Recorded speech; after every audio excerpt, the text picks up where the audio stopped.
នេះបងប្អូនការប្រកួត U12 ឆ្នាំរបស់អង្គរ Tiger Football School នៅកបីរៀលនៅ start អង្គរ Tiger ហ្មងណាបងប្អូនហើយនេះគឺជាការចែករង្វាន់មេដាយដល់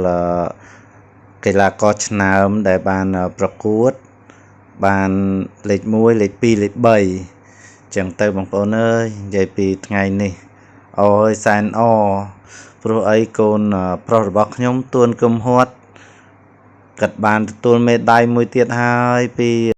ក្លឹបអង្គរ Tiger Football School បានចំណាត់ថ្នាក់លេខ1ដឹងខ្លួនហើយឆាប់ឡើងម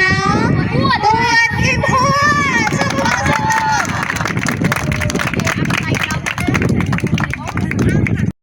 រឥឡូវបានធ្វើដំណើរមកឡើង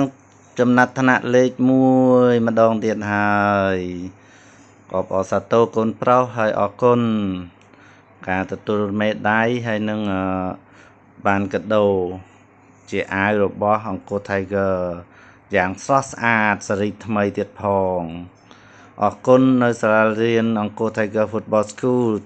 ដែលជាសាលារៀនបង្ហាត់បានយ៉ាងល្អជាគ្រូល្អអរគុណ